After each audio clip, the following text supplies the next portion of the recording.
अब market big voices की कड़ी में आज हीलियस इंडिया के सीईओ डिंशा ईरानी सर जुड़ते हुए। Irani sir hi, good morning, thank you so much जुड़ने के लिए सर। ईरानी सर बहुत बढ़िया मूव बन रहा है और ये सरप्राइजिंग है जिस तरह के मूव्स बनते हुए। आप लोग अब यूएस में क्या हुआ है, कल बड़े कॉन्फ्लिक्टिंग व्यूज आ रहे थे वीकेंड के ट्रेड के बाद। कुछ मार्केट पार्टिसिपेंट्स अभी भी मानते हैं कि बियर मार्केट खत्म नहीं हुआ है। ये हमारे यहाँ क्या मन बन रहा है, ये बियर मार्केट हो या आप लोग करेक्टिव फेज हो, ये खत्म हो गया है क्या? लार्जली हमारे पीछे चला गया, आप मान के चलो। अब शायद टाइम वाइज इश्यूज रहे, वोलेटिलिटी रहे, लेकिन ये दिक्कत बारा फेज खत्म हो गया, पहली छमाही में झेल लिया हमने, ऐसा मानो क्या? जी आशीष जी, धन्यवाद आपके शो पे आमंत्रित करने के लिए और आपके और आपके व्यूअर्स को वेरी गुड मॉर्निंग।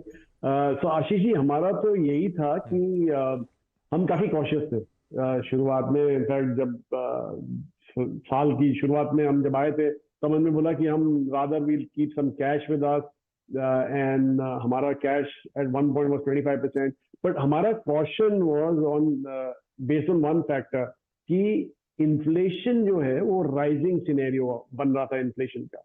तो उसके चलते हमने बोला कि लेट्स बी कॉशियस। इन्फ्लेशन काफी जगह पे हिट आता है, एक तो सीधा डायरेक्ट हिट तो आपके वैल्यूएशन पे ही हो जाता है, बिकॉज जैसे ही इंटरेस्ट रेट बढ़ते हैं तो वैल्यूएशन कम हो जाते हैं, तो वैसा था। दूसरा प्रॉफिट्स में काम, कॉर्पोरेट के प्रॉफिट्स में इम्पैक्ट आता है, तो इसलिए हम कॉशियस हो गए and we raised quite a bit of cash.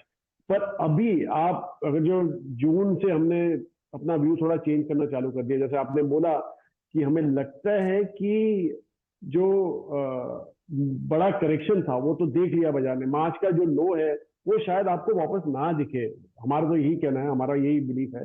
और इसके चलते हमने अपना पोजीशन कैश का थोड़ा कम करना चालू कर दिया। इनफैक्ट आज की तारीख में हमारे पास कोई 1-1.5% कैश ही पड़ा है और ज्यादा पड़ा नहीं है, हमने सारा डिप्लॉय कर दिया। तो हमें तो ये लगता है कि यहाँ से चलेगा बाजार। और ये रीजन इसलिए है क्योंकि अभी जो इन्फ्लेशन का सिनेरियो है हमें पीकिंग दिखता है। उल्टा आपको याद होगा जब हम लास्ट टाइम आए थे तब हमने यही बोला था कि सितंबर में आपको पीक होते हुए दिख जाएगा इन्फ्लेशन, शायद जल्दी हो जाए। हमें तो ऐसा लग रहा है अभी जुलाई अगस्त में ही आपको पीक दिखेगा और सितंबर से आपको डिक्लाइन दिखना चालू हो जाएगा, प्रोवाइडेड क्रूड जिस लेवल पे है वहीं पे रहे। इनफैक्ट $120 भी होता है तो भी आपको सितंबर के बाद आपको डिक्लाइन दिखना चालू हो जाएगा।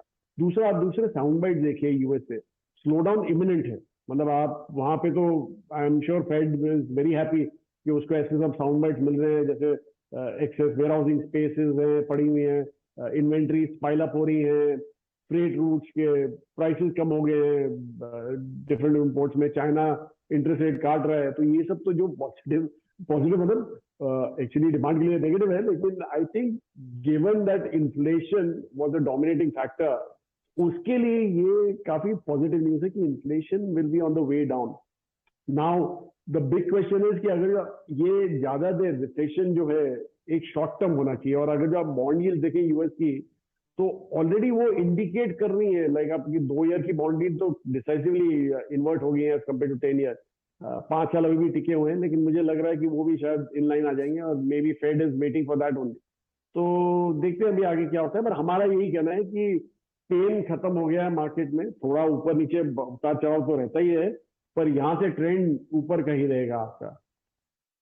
खराब रहेगा लेकिन ट्रेंड ऊपर का। वो पेन जो था वो शायद खत्म हो रहा है। वो जो लोज देखे थे हमने जून में, अब शायद उसको रिविजिट या उसको ब्रीच ना करें, तो हमें पता है कि ज्यादा डाउनसाइड रिस्क नहीं और शायद आगे का आउटलुक बेहतर।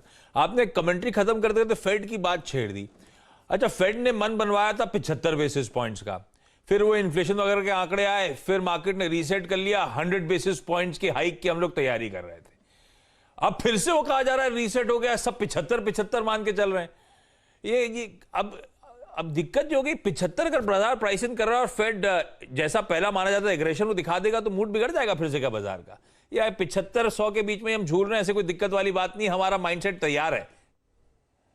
हमें तो यही लग रहा है कि 75 और 100 के बीच में ही जो अगर झूलते रहे, 100 के ऊपर या तो ऑब्वियसली प्रॉब्लम है, लेकिन हमें यही लग रहा है कि 75 अगर जो बोला है, मतलब इंडिकेट किया लास्ट टाइम, तो 1% तो शॉक करने के लिए था सिस्टम को, बिकॉज जो हेडलाइन नंबर 9.1 का आया था वो काफी डरावना सा नंबर था।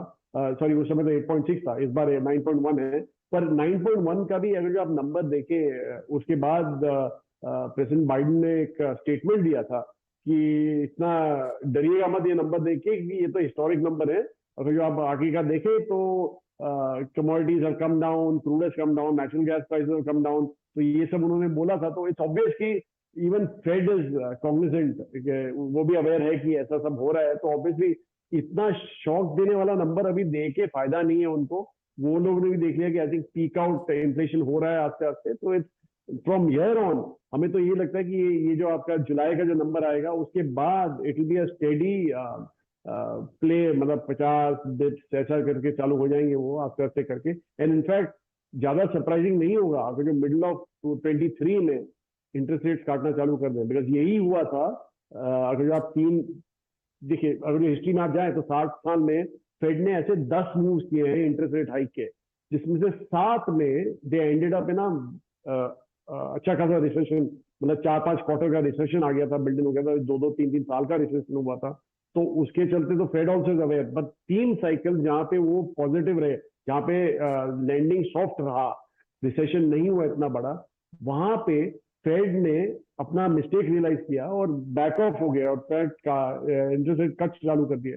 तो हमें यही लग रहा है कि इस बार भी फेड अपने पिछले जो 3 साइकिल से, जो 84, 94 और आई थिंक 2018 के थे, इतने रिसेंट थे, तो वो देख के दे विल रियलाइज कि एक बार इन्वर्जन चालू हो जाता है यील्ड कर्व का, तो it's better to back off than be more aggressive. तो हमें तो ये लग रहा है कि हो गया अभी।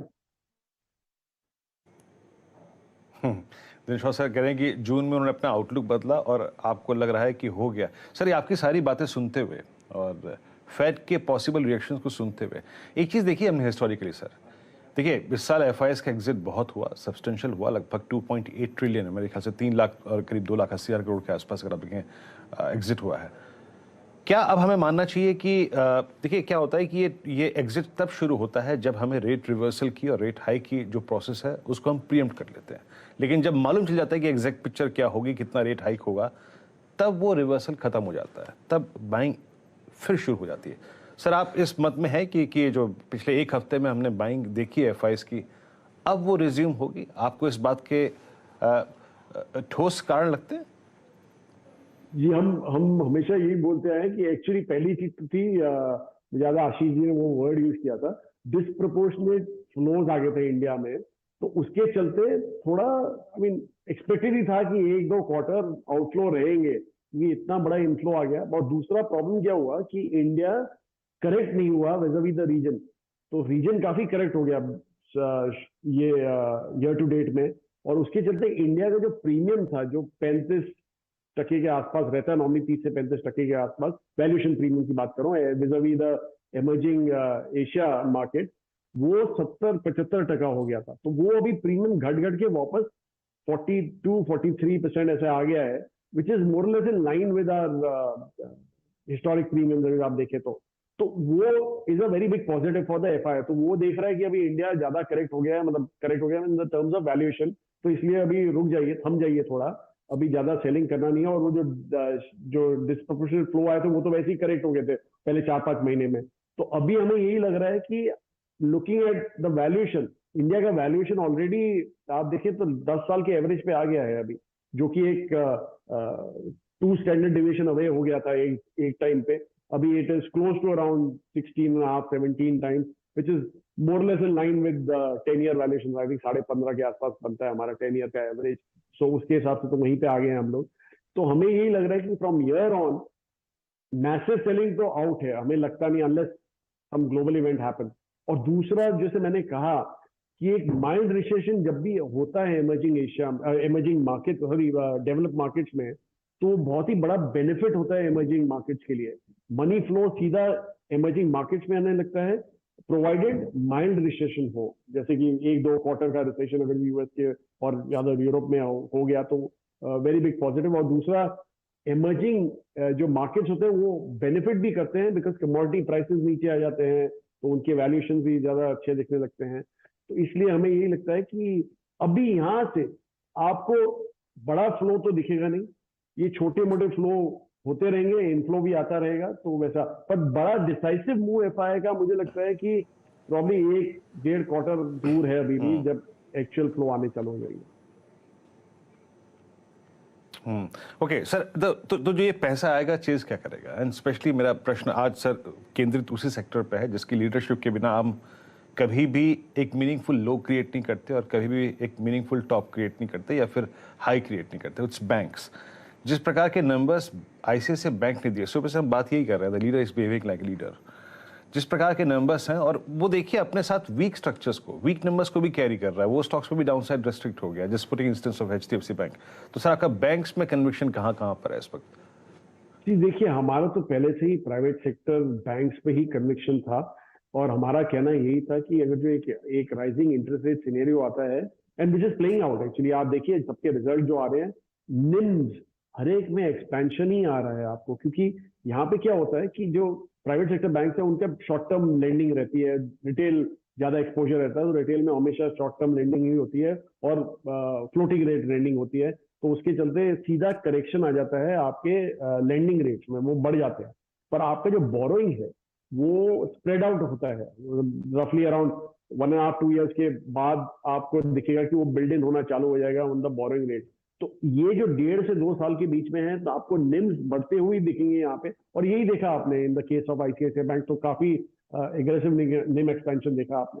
तो हमारा कन्विक्शन यहीं पे है और हम तो यही जुटे रहेंगे। और जैसा आपने बोला कि एफआई के फ्लोज जब चालू, बाय द वे सबसे बड़ा हिट जो लगा था वो बैंकिंग सेक्टर को ही लगा था बिकॉज ऑफ आउटफ्लोज, काफी सेलिंग हुई है उस सेक्टर में। तो एक बार आप देखेंगे कि पैसा बाहर से आना चालू हो जाता है तो यही सेक्टर में आपको एक्सपेंशन दिखेगा, और एक्चुअली होना भी चाहिए, क्योंकि 1/3 इंडेक्स का पोर्शन आपका banking and insurance and financial sector ही है, तो उसके चलते तो उसको ही बेनिफिट होना चाहिए देखते हुए। और ये जब बाहर का पैसा आता है एफआई का, वो मेनली लार्ज कैप ही देखते हैं, इंडेक्स हैवी वेट्स ही देखते हैं, तो उसके चलते तो यहीं पे बेनिफिट दिखना चाहिए आपको। Okay Rani sir, thank you so much जुड़ने के लिए और वो कन्विक्शन के अंडरटोन के लिए खास तौर पे। एक तो स्माइलिंग फेस और उस पर से कन्विक्शन।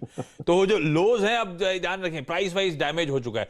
मतलब अब अगला 6 महीना वॉलेटाइल मानूं या अगला 6 महीनों एक मोटी कमाई हो जाएगी सर? जी देखिए, आप जो सेक्टर्स में अगर जो आपको कन्विक्शन है, मुझे तो लगता है कि अगला 6 महीना कमाई के ही लगते हैं, मोटी पता नहीं कि छोटी वो नहीं पता, कमाई के ही लगते हैं। हाँ, तो जो डाला है वो जाएगा नहीं, उससे खुशी मिल जाती है हम रिटेल को तो।